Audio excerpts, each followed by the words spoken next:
Live लिए चलते हैं दूदू, जहां पर मुख्यमंत्री अशोक गहलोत संबोधन कर रहे हैं और क्या कुछ कह रहे हैं आपको सुनाते हैं। भाई और बहनों, नौजवान दोस्तों और प्यारे छात्रों, मुझे बहुत पसंद है कि राजीव गांधी ग्रामीण ओलंपिक खेलों के आयोजन के अवसर पर मुझे आज दूदू में आने का सौभाग्य मिला और जो मैं आपको देख रहा हूँ, चाह रहा हूँ, और उससे मुझे बहुत प्रसन्नता है। जिस रूप में हम लोगों ने निर्णय किया था कि राजस्थान के ग्रामीण ओलंपिक खेलों का आयोजन हो, क्योंकि हमारा मुल्क 135 करोड़ की आबादी का 7.5 करोड़ की आबादी राजस्थान में है। और ओलंपिक में जब खेल होते हैं तो देखते हैं कि वहाँ पर छोटे छोटे मुल्क जो हैं, कोरिया है, वियतनाम है, जापान है, जर्मनी है, या अमेरिका, इंग्लैंड, चाइना, उससे पदक ले जाते हैं और हमारे मुल्क के खिलाड़ियों को अवसर भी मिलते हैं। जबकि संभावनाएं हैं, क्योंकि प्रतिभाओं की कमी नहीं देश के अंदर, तो प्रतिभा खोज का काम भी हो जाएगा। इसके माध्यम से जो टैलेंट है बच्चों में, छोटे बच्चों में ही मालूम पड़ेगा, ये क्रिकेट, ये कबड्डी, ये वॉलीबॉल, ये खो खो, ये क्रिकेट, हैंडबॉल वाली जो भी है, किसमें इसकी रुचि है और कौन सा खेल ये खेलना चाहता है। अगर ये हम सेलेक्ट कर लेते हैं और उनको अच्छे मैदान उपलब्ध करवाएं, अच्छे कोच उपलब्ध हो, तो हमारी कई प्रतिभाएं जो है नौजवानों की, छात्रों की, युवाओं की, वो अच्छे खिलाड़ी बन सकते हैं, जो जिला स्तर पर, राज्य स्तर पर, राष्ट्रीय स्तर पर और अंतर्राष्ट्रीय स्तर पर अपने गांव का, अपने परिवार का नाम रोशन कर सकते हैं। यही सोच करके एक माहौल कैसे बने प्रदेश के अंदर, ये सोचा गया। और मुझे खुशी है कि बुजुर्गों ने, दादा और पोता ने साथ खेल खेले, और मैंने देखा कि अभी मैं आया हूँ नावाज से, सब खिलाड़ी धोती पहने हुए थे वहाँ, वो खेल रहे थे। कल मैंने वीडियो देखा, करीब 1 लाख से अधिक वीडियो आ चुके हैं सरकार के पास में। वहाँ पर युवा वर्सेस बुजुर्ग का मैच हो रहा था। लगातार मैं इतना वीडियो देखता हूँ, आप भी देखते होंगे। अच्छा लगता है कि ऐसा प्रयोग राजस्थान में हुआ है, देश में कहीं पे भी नहीं है, कहीं पे भी नहीं हुआ अभी तक। हम चाहते पूरे मुल्क में हो, गाँव में खिलाड़ी बाहर आए हमारे और देश का नाम दुनिया में रोशन करे। कॉमनवेल्थ में भी, एशियाड में भी हमने भी खिलाड़ियों के लिए पहले कुछ 20-30 लाख में मिलते थे, अब हमने खिलाड़ियों के लिए जो 2% तो नौकरियों में आरक्षण कर दिया। जो अवार्ड जीत जाते हैं उनको सीधी नौकरी देते हैं हम लोग, DYSP की भी देते हैं, 2-3 ग्रेड की नौकरी मिल रही है उन लोगों को। अभी तो 229 लोगों को नौकरियां सरकार दे चुकी है, 229 नौजवानों को 2% आरक्षण हो गया उनका। राज्य स्तरीय प्रतियोगिता में 1 लाख रुपए, 50,000 रुपए और 30,000 रुपए हैं। अभी टोक्यो में पैरा ओलंपिक हुए थे निसर्जनों के लिए, वहाँ अवनी देख रहा, उसने स्वर्ण पदक भी जीता और कांस्य पदक भी जीता। कृष्णा नागर थी, उसने स्वर्ण पदक जीता। देवेंद्र झाझड़िया थे, रजत पदक जीता। और सुंदर गुर्जर थे, उन्होंने कांस्य पदक जीता। इन सबको अवनी को मिला 4 करोड़ रुपए, कृष्णा नागर को मिला 3 करोड़ रुपए, देवेंद्र झाझड़िया को मिला 2 करोड़ रुपए और सुंदर गुर्जर को मिला 1 करोड़ रुपए की राशि प्रदान की। ये जो हमने राशि बढ़ाई है, साथ में गुरु वशिष्ठ पुरस्कार राशि बढ़ाई 5 लाख कर दी हम लोगों ने, महाराणा प्रताप और गुरु वशिष्ठ राशि। इसी प्रकार पेंशन शुरू कर दी है, जो कोचेज होते हैं उन लोगों के लिए भी पेंशन शुरू कर दी गई है। इस प्रकार कई ऐसे फैसले किए पहली बार, जिसके कारण खेल की दुनिया जो है अलग दुनिया है, जहाँ जाति पाति धर्म सब अलग होते हैं। हर खिलाड़ी मैदान में उतरता है तो खिलाड़ी के रूप में उतरता है, और खेल को खेल की भावना से खेलना चाहिए, ये हमारा नारा होता है। इससे हमारे आपस में प्रेम, गांव गांव में भाईचारा बढ़ना है, प्यार से मोहब्बत से रहें, जो आवश्यक होता है। अगर घर में झगड़े होते हैं वो घर कभी ऊपर नहीं आता है। गांव में झगड़े होते हैं वो गांव में विकास की गति कम हो जाती है। यही बात लागू होती है कि देश के लिए, प्रदेश के लिए। तो हम लोगों ने खेल के माध्यम से, और ये मैंने आह्वान किया, इन खेलों के अंदर गांव में कोई राजनीतिक पार्टी नहीं होगी। Congress, BJP, CPM, CPI, socialist party, जो भी पार्टी में आप हो, आप एक खिलाड़ी हो, और तो आप मिलकर टीमें बनाओ। जैसे हमारे असेंबली के अंदर टीमें बनती है एमएलए की, एमएलए वर्सेस पत्रकार, एमएलए वर्सेस कई बार अधिकारी जो कलेक्टर या कलेक्टर के बाद सेक्रेटरी बनते हैं, उनके साथ में मैच होता है।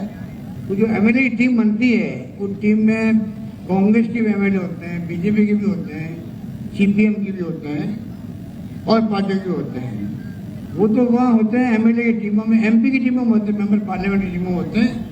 तो गांव में हम लोग क्यों नहीं खेल सकते साथ मिलकर के? इस भावना के साथ में हम लोगों ने इन मैचों का आयोजन किया, और आप अपने 30 लाख लोगों ने नाम लिखाया है। जो खिलाड़ी हैं 30 लाख है, बाबूलाल शायद 30,000 गोल भी बनते हैं। 30 लाख खिलाड़ी, 10 लाख महिलाएं उसमें थी, सभी उम्र की खिलाड़ी, सभी उम्र के, 10 साल लगा करके 60, 70, 80 तक की, और 2.25 लाख टीमें बनी हैं। आप सोचिएगा, इतना बड़ा आयोजन हो गया है। बहुत ही ऐसा माहौल गांव गांव में है। हमने 40 करोड़ रुपए खर्च किए, मान लीजिए सैंक्शन किए थे मैंने 40 करोड़ रुपए, पर मैं कह सकता हूँ दावे के साथ में उससे अधिक पैसा खर्च हुआ है। गांव में भामाशाहों ने, गांव वालों ने, कोई दूध पिला रहा है बच्चों को, कोई खाना खिला रहा है, कोई रहने का इंतजाम कर रहा है। ये हमारी परंपरा भी है, कोई कमी नहीं रखी, और बहुत शांति के साथ में अपन लोग ब्लॉक तक पहुंच गए। अब ब्लॉक के बाद में जिला स्तर के मैच होंगे, स्टेट लेवल के होंगे। इसमें जिला स्तर पर जीत के जाएंगे उनको, स्टेट लेवल वालों को भी हम चाहते हैं कि जो संविदा के आधार पर नौकरी शुरू कर रहे हैं, अभी हम लोग एक नया एक्ट बनाया है, उसके अंतर्गत हमारा प्रयास है कि जो खिलाड़ी हैं उनको वहाँ पे भी प्रायोरिटी मिले नौकरी के अंदर। ये हमारा प्रयास है। और आने वाले वक्त के अंदर, अभी तो आपके नवंबर दिसंबर में शहरी ग्रामीण भी होंगे, जैसे भी ग्रामीण ओलंपिक की तरह शहरों के अंदर भी मैच शुरू होंगे। इस प्रकार से खेल के अंदर हमारी प्रतिभा आगे आए, नौजवान पीढ़ी आगे आए, ये हमारा ध्येय है। माहौल बनाने के लिए अभी उम्र की सीमा नहीं रखी है। अल्टीमेटली तो जो खिलाड़ी होंगे वो नौजवान ही होंगे, युवा होंगे, छात्र होंगे। और राजेंद्र यादव जी ठीक कह रहे थे, बच्चों में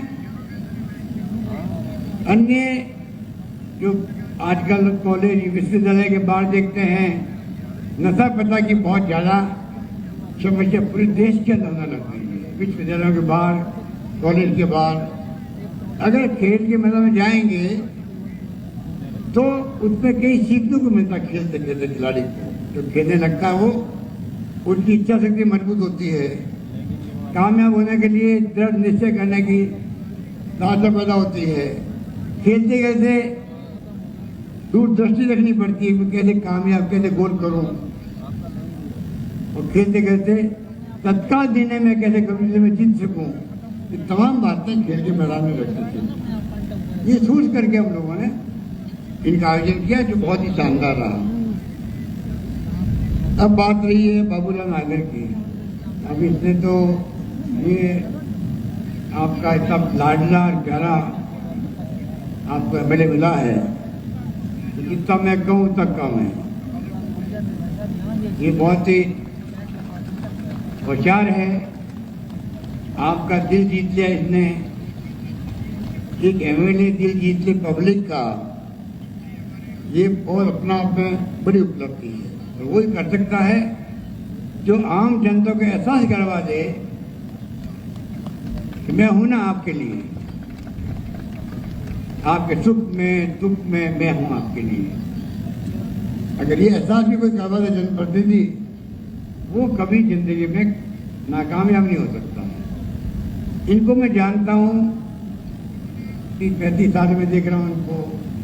कभी जिला परिषद के मेंबर बने थे, उसमें प्रदेश कांग्रेस का अध्यक्ष था। तब से मैं देख रहा हूं जहां भी इनको जिम्मेवारी दी गई है वो बखूबी ने निभाई है। और दूधू का जो बिता रहे थे, अभी तहसील का ऑफिस भी दूधू में नहीं था कोई जमाने में। आप कल्पना कर लीजिए आज यहाँ कौन सा ऑफिस नहीं है। अब जिले की मांग करने की हिम्मत क्यों हुई है? क्योंकि सब कुछ मिल गया इनको। जिले की मांग, वो कोतपुती वाले बैठे राजेंद्र यादव जी, इनकी मांग पे वही ताली बजाने लग गए। तो मैं कहा भैया आपको कोतपुती में नहीं चाहिए, दूधू में चाहिएगा जिला। फिर तो शायद दूधू भी बने, कोतपुती से जिले बनते जा रहे हैं। क्या वो तो एक कमेटी बनी हुई निर्णय करेगी, पता नहीं कहाँ जिले बनेंगे। परंतु इतने जो लिस्ट दी हम लोगों को, अभी 3 पेज की लिस्ट है, मैं पढ़ नहीं सकता उनको। इतने काम कर रहे हैं आपके, मैं सोच कल्पना नहीं कर सकता। फागी में भी, फागी का भी उद्धार हो गया। पहले फागी नहीं था दूधू के अंदर। जब मैं आया था आपके किशनपुर का पानी लाने के लिए, किशनपुर का पानी भी एक लड़ झगड़ के ले आया उस वक्त में यहाँ पर, जिसकी बहुत जरूरत थी। संकट के वक्त में सोनिया गांधी जी आई थी, रेलगाड़ी से पानी आया था यहाँ पे। कौन सा स्टेशन था, मैं गया था स्टेशन नरैना में रेलगाड़ी से पानी तक भी लाया गया था।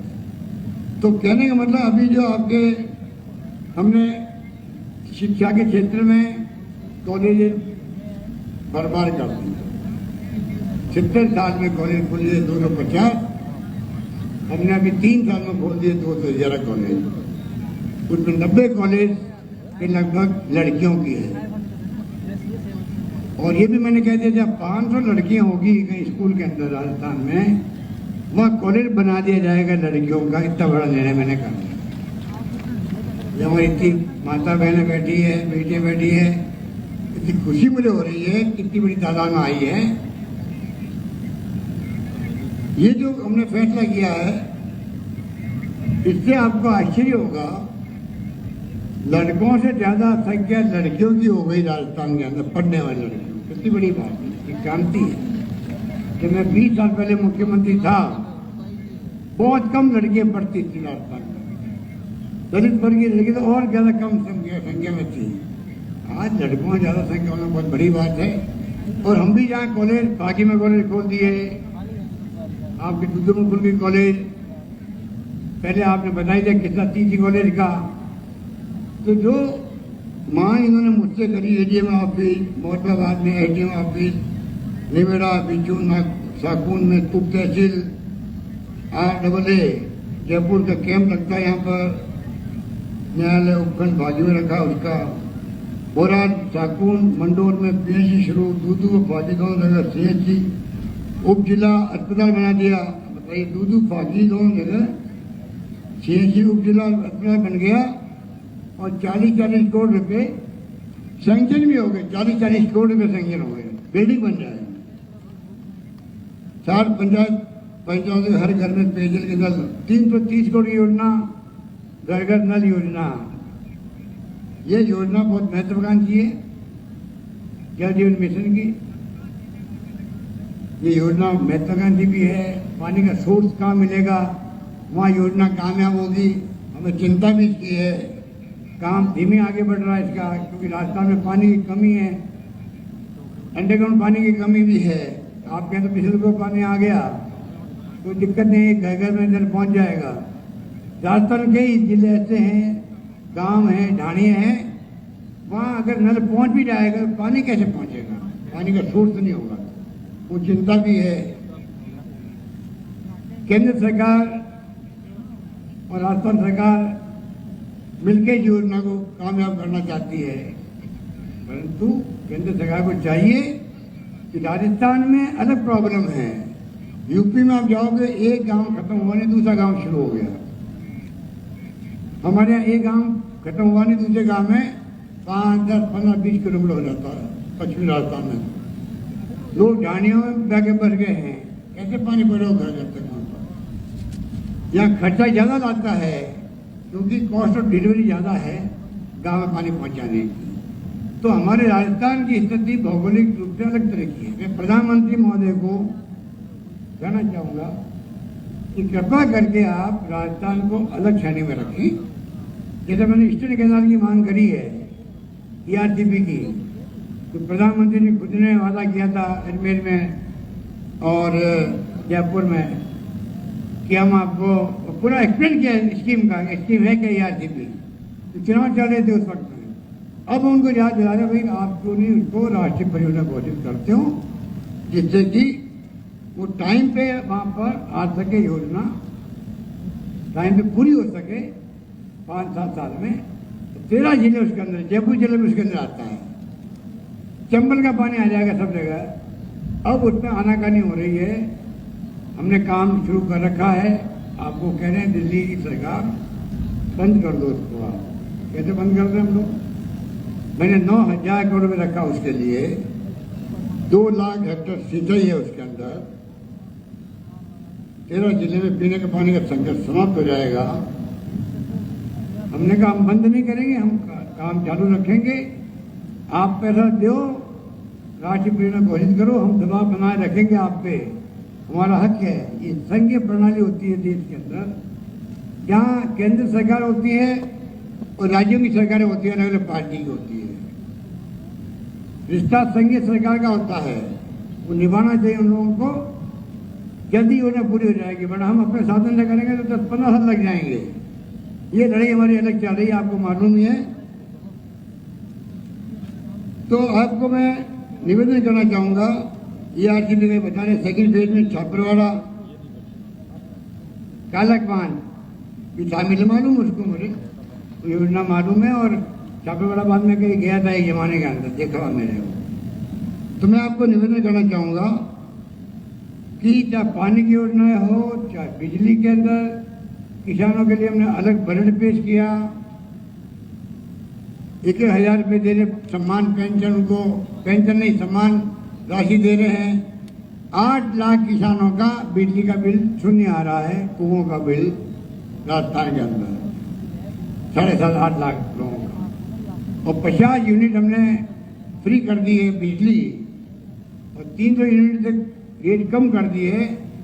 उससे आपको जाके खुशी होगी, करीब 45 लाख परिवारों के अब बिल नहीं आ रहे, 0 बिल आ रहे हैं वहाँ पर देश की मंदिर राजस्थान में। किसानों का अलग बजट पेश हुआ है, कई योजना उनके लिए बनाई, बजट मैंने डबल कर दिया उनका। इस बार मैंने कहा है कि छात्र युवा जो हमारे देश के भविष्य है, फ्यूचर इनके ऊपर, इनके कंधों पे आएगा कल। उनका सपना क्या है राजस्थान के नौजवानों का, छात्रों का, वो हमें बताए। चुनाव लिख के भेजे, प्रदेशवासी भेजे, चाहे युवा भेजे, छात्र भेजे। हम चाहेंगे कि अगले बजट में मैं वो बजट में युवाओं को और छात्रों को समर्पित करूं, ये मेरी इच्छा है। इस प्रकार से हम चाहते हैं कि नौजवानों को आगे आना पड़ेगा और राय देनी पड़ेगी। बाकी तो मोहम्मदाबाद में नयापुरी थाना भी है, दूदू में सत्र मंडी का भी है, सत्र टाउन का, कई काम लंबी लिस्ट की है, बड़े तो आधा घंटा उसमें लग जाएगा। ये बड़ा होशियार आदमी है आपका MLA, ये पढ़ाना जानता है हम लोगों को भी, कैसे पढ़ाता है, कब जाके लिख के मांग देगा, दबाव देगा, असेंबली में बोलेगा और हमसे काम करवा लेगा। अब सब विभागों से इसने काम करवा लिए हैं, कई काम तो मुझे नहीं मालूम है और मेरे नाम से इसने करवा लिए। इतना होशियार आदमी है। इसलिए मैं कहना चाहूँगा कि हर विधायक को चाहिए कि वो ये मौका है चुनाव भी आएंगे हमारे, हम चाहेंगे कि सरकार हमारी रिपीट हो, वापिस हो, क्योंकि जब सरकार बदल जाती है तो काम रुक जाते हैं। अब ERCP वसुंधरा राजे जी के वक्त की योजना है, ये हमारे वक्त की नहीं है। हमने काम रोका नहीं, हम तो उल्टा झगड़ा कर रहे हैं प्रधानमंत्री जी से, आप योजना को आगे बढ़वाओ, राष्ट्रीय योजना घोषित करो, अब नहीं रोक रहे उसको। हम जानते हैं कि जनता के हित की योजना है, रुकने का नुकसान जनता को होता है, पर इसका उलट रिफाइनरी आ रही है, तेल निकल गया बाड़मेर के अंदर, 40,000 करोड़ रिफाइनरी थी, शिलान्यास हमने करवा दिया। सोनिया जी आई थी और एक मिस्टर विनय बंगाली आए थे मंत्री। आपको शायद मालूम है इस बात का, सरकार बदल गई तो रिफाइनरी का काम बंद कर दिया 5 साल।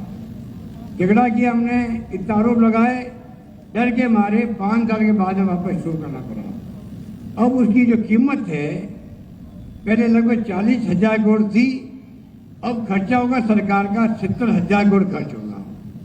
इसका मतलब 30,000 करोड़ रुपए ज़्यादा लगेंगे अब 5 साल डिले करने से। हमारी सरकार की नीति है, क्या सरकार बदल जाए, उनकी आ गई, हमारी सरकार आ गई, हम वसुंधरा जी के वक्त कोई काम बंद नहीं करेंगे, हम तो उनको आगे बढ़ाएंगे।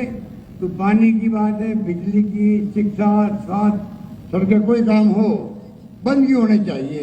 ये लोकतंत्र है, सरकार बदलती रहती है, तो हमारी नीति तो ये रहेगी। इसलिए मैंने आपको कहा कि पानी, बिजली, शिक्षा में आपको बता दिया मैंने। अंग्रेजी स्कूल खोले हम लोग। अंग्रेजी स्कूल खोलने का मतलब है, मैं बचपन में अंग्रेजी के खिलाफ था खुद, और आज हम इंग्लिश नहीं बोल पाते हैं, टूटी फूटी बोलते हैं, बहुत तकलीफ से टूटी फूटी समझते हैं, टूटी फूटी बोलते हैं, क्योंकि माहौल उस वक्त ऐसे ही था कि अंग्रेजी हमारे क्या काम आएगी। आज मुझे अनुभव हुआ 40 साल में कि ये अंग्रेजी जो है अंतर्राष्ट्रीय भाषा है।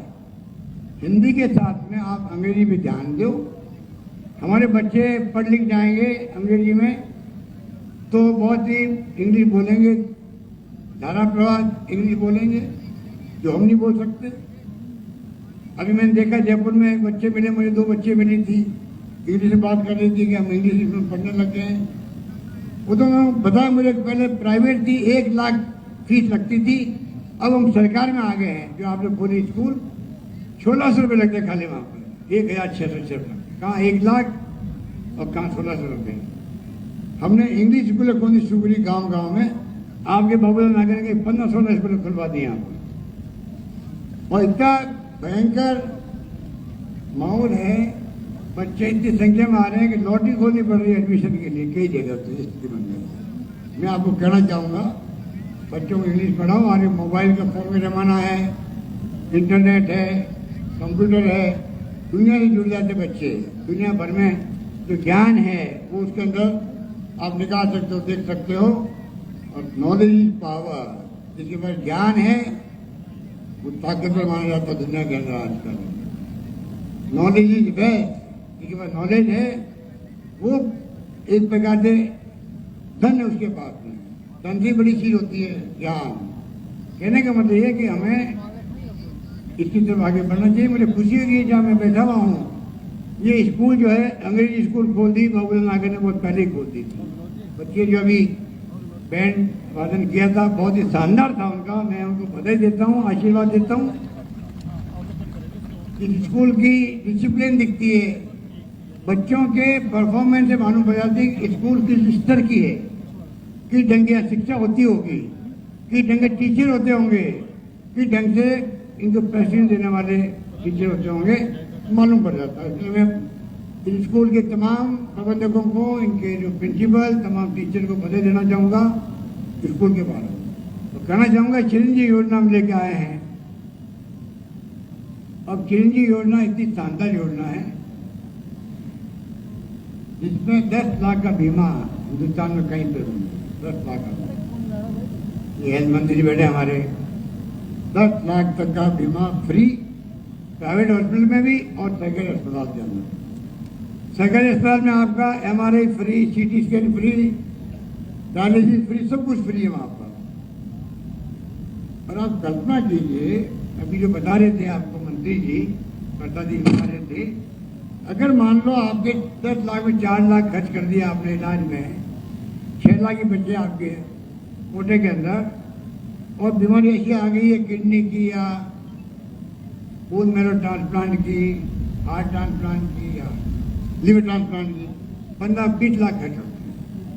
आपको जान के खुशी होगी, हमने निर्णय किया है कि 6 लाख बच्चे उसके परिवार के वो बचे रहेंगे। अलग से आपको 15-20 लाख का जो खर्चा है ट्रांसप्लांट का, वो भी सरकार देगी आपको इलाज करवाने के लिए। कहीं सुना आपने दुनिया के अंदर? दुनिया में कहीं सुना कि ऐसा कभी होता है? इस प्रकार की हमने संवेदनशीलता के साथ में हम चाहते हैं कि हर गरीब तक ये बात पहुंचे। कृपा करके जो बैठे हुए हो उनको चाहिए कि वो बात को पहुंचाए उन गरीबों तक। कोई व्यक्ति कार्ड बनवाने वंचित नहीं रहे, ये मेरा निवेदन है। नंबर 3, इसी के अंदर स्कीम और जोड़ दी है, एक्सीडेंट बीमा। दुर्भाग्य से कोई एक्सीडेंट हो जाता है, भगवान करे एक्सीडेंट नहीं हो किसी का, तो आपको जानकारी होनी चाहिए। इसी चिरंजीवी योजना के अंदर 5 लाख का बीमा उसका भी किया गया है। एक्सीडेंट का मतलब खाली ये रोड एक्सीडेंट नहीं है। अभी बरसात में पानी बढ़ता ज़्यादा, कई लोग डूब गए बच्चे, उनके घरों में 5-5 लाख रुपये पहुँच गए, क्योंकि 5 लाख एक्सीडेंट का बीमा भी चिरंजीवी योजना में शामिल है। अभी जो बता रहे थे आपको मंत्री जी, ये हमारे बहनें माताएं बैठी है, इनके नाम का कार्ड बना हुआ है ये चिरंजीवी योजना का। 1,35,00,000 परिवार राजस्थान का, उन सबको 3 साल की इंटरनेट सेवाएं फ्री के साथ में मोबाइल स्मार्टफोन दिए जा रहे हैं, जिससे कि वो पूरी दुनिया की जानकारी रख सके, इनके बच्चे घर में खुद आगे बढ़ सके, देख सके। वुमेन एम्पावरमेंट भी होगा, महिलाओं का सशक्तिकरण भी होगा। एक कॉन्फिडेंस पैदा होगा उनके अंदर कि मैं सरपंच गाँव की हूँ, प्रधान हूँ, तो मैं मोबाइल मेरे पास स्मार्टफोन है, गूगल में उसमें सब जानकारी मिल जाती है। ई मित्र जो काम करता है वो काम वो गूगल फोन खुद करने लग जाता है। आपका मोबाइल फोन ई मित्र में जाने की जरूरत नहीं पड़ती है आपको, सब कुछ आप कर सकते हो। सरकारी स्कीम में क्या क्या है, कैसे उसका फायदा मिल सकता है, सब कुछ उसके अंदर दुनिया की जानकारी है, उसके अंदर देख सकते हो। 3 साल की इंटरनेट सेवाएं फ्री रहेगी। इतना बड़ा निर्णय हम लोगों ने किया है, पर बनने में टाइम लगेगा टेलीफोन, क्योंकि बड़ी संख्या है। जैसे जैसे बनेंगे वैसे बांटते जाएंगे, ये मैं निवेदन करूँगा। तो कहने का मतलब ये पानी, बिजली, शिक्षा, स्वास्थ्य, और वैसे आपको मालूम है कि 1 करोड़ लोगों को हम लोग दे रहे हैं पेंशन। बुजुर्गों को घर बैठे पेंशन, विधवाओं को, एकल नारी को, विसर्जनों को पेंशन मिलेगी। और सारी शर्तें मैंने हटा दी। पहले शर्तें थी 18 साल का बच्चा बड़ा हो जाता, उनके बेटा पेंशन बंद हो जाती थी। पिछली बार जब मैं मुख्यमंत्री था आपके आशीर्वाद से, तब मैंने सब शर्तें हटा दी। इस कारण से जो 25-30 लाख की संख्या थी पहले, वो बढ़ करके उसमें 80 लाख हो गई, अब तो 90 लाख 1 करोड़ हो गई। इस प्रकार से हमने सोशल सिक्योरिटी देने का प्रयास किया। तो मैं कहना चाहूँगा कि हमारी सरकार का मकसद यही है कि कैसे हम लोक कल्याणकारी कामों को हाथ में लें। ये कोई रेवड़ी नहीं है। अगर दवाएं फ्री है, इलाज फ्री है, तो रेवड़ी है क्या ये? किसानों को अगर हम लोग महंगाई के वक्त में, आज भयंकर महंगाई है, बेरोजगारी है, आप कितने लोग आत्महत्या कर रहे हैं देश के अंदर, कोई कल्पना कर सकता है? कल परसों आंकड़े आए थे, और आंकड़े आए थे दैनिक मजदूरी करने वाले ज्यादा आत्महत्या कर रहे हैं, इतनी महंगाई बढ़ गई है। तो आज अगर हम कोरोना में इलाज फ्री किया तो रेवड़ी थी क्या वो? ये लोक कल्याणकारी काम करना चाहिए। दुनिया के मुल्कों में होता है, वहाँ हर वीकली पैसा मिलता है हर परिवार को, जिसको जरूरत होती है, मांगने नहीं जाना पड़ता उनको, उनका हक है, उनको वीकली पैसा मिलेगा, आराम जिंदगी बिताए, कोई भूखा नहीं रहे। आज वक्त आ गया नरेंद्र मोदी जी, कहना चाहूँगा आपको भी, आप सोशल सिक्योरिटी से बढ़े, ज़्यादातर मॉडल को अपनाएं। चिरंजीवी योजना का कल मैंने इंदिरा गांधी शहरी रोजगार योजना शुरू करी है नरेगा की तरह। आज टाइम्स ऑफ इंडिया जो अखबार है दिल्ली का, उसमें संपादक ही आया है कि राजस्थान की तरह नरेंद्र मोदी जी को, सरकार को पूरे देश के अंदर शहरी रोजगार योजना शुरू करनी चाहिए। शहरों में गरीब लोग रहते बेचारे। इतने मैं कहना चाहूँगा, हमारी अच्छी योजना, जैसे आज ये ग्रामीण ओलंपिक है, अगर नरेंद्र मोदी जाएंगे तो पूरे देश में एक साथ हो सकता है। नरेंद्र मोदी जाएंगे तो आपके चीनी योजना जो है, अभी 5 लाख का बीमा है उनका, भारत सरकार का, आधी जनता का भी नहीं है वो। एक सोशल इकोनॉमिक सर्वे हुआ था, वो खाली उस तक सीमित है, उसे नहीं काम करता। हमारी तरह सभी को स्वास्थ्य का अधिकार दे, राइट टू हेल्थ। हम बिल लाने वाला जल्दी राइट टू हेल्थ का होना चाहिए अधिकार, जैसे सोनिया गांधी ने और मनमोहन सिंह जी ने दिया था आपको सूचना का अधिकार, शिक्षा का अधिकार, खाद्य सामग्री का अधिकार, 2 रुपये किलो गेहूँ, 3 रुपये किलो चावल। ये कानून पास हुआ है पार्लियामेंट के अंदर। हालांकि राजस्थान में 1 रुपये किलो दे रहे हम लोग, सरकार दे रही आधा पैसा। कहने का मतलब जो स्कीमें, शिक्षा का अधिकार, खाद्य सामग्री का अधिकार, महात्मा गांधी के नाम से नरेगा का अधिकार, रोजगार का, हमने 25 दिन एक्स्ट्रा कर दिया राजस्थान के अंदर नरेगा का गाँव के लिए, और 100 दिन की नई स्कीम बनाई, जिसकी मैंने कहा टाइम्स ऑफ इंडिया में आज संपादक लिखा गया उस बात को लेकर के। तो हमारी जो योजना है उसको केंद्र अपनाए, भला होगा पूरे देश का, ये मेरा निवेदन है। तो मोदी जी से मैं कहना चाहूँगा ERCP के बारे में, अपना जो उनका ध्येय था, उनकी मंशा थी, और पीछे नहीं हटे वो। उनको आगे आगे योजना को क्या फर्क पड़ता है। 16 योजनाएं, परियोजनाएं देश में, राष्ट्रीय परियोजनाएं हैं, उसमें राजस्थान की एक भी नहीं है। क्या राजस्थान अधिकार नहीं रखता है? और मंत्री राजस्थान का, जोधपुर का MP है। अब बताइए, क्या हमारे यहाँ का MP 25 सीटें जिता दी आपने बीजेपी को, MP की लोकसभा की 25 की 25 सीटें खाते में मोदी जी की। क्या 25 सीटें जिताने वाले प्रदेश खाली एक आपसे मांग रहा है, ERCP का राष्ट्रीय परियोजना मांग रहा है। क्या आप उसको देने में आपको क्या तकलीफ हो रही है? मेरी समझ के परे है। और 25 MP ऐसे के निकम्मे हैं, नाकारा है कि जाके बात नहीं कर सकते। हमें साथ ले जाए, हम चलेंगे साथ में आपके। मैंने कहा हाउस के अंदर कटारिया जी को, जो नेता प्रतिपक्ष है, तो भाई आप हमें साथ ले जाओ, हम भी चलेंगे साथ में। रिक्वेस्ट करेंगे प्रधानमंत्री जी, योजना 13 जिले की योजना है, तो पता नहीं इनको क्या हो गया है। और मैं ये भी कहना चाहूँगा, आपको अपील करूँगा प्रदेशवासियों से, इस मंच से, हमारा राजस्थान आगे बढ़े तेज गति से। हम सबका सपना होना चाहिए। हमारे पूर्वजों ने बहुत भुगता है अकाल को, सूखे को, सदियों से। भौगोलिक स्थिति ऐसी थी, राजस्थान का मतलब रेगिस्तान था।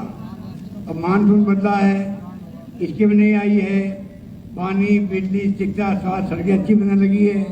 बरसात में सड़कें टूट गई थी, मैंने आदेश दिए कि आप मरम्मत का काम शुरू करो, नई सड़कें बनाओ।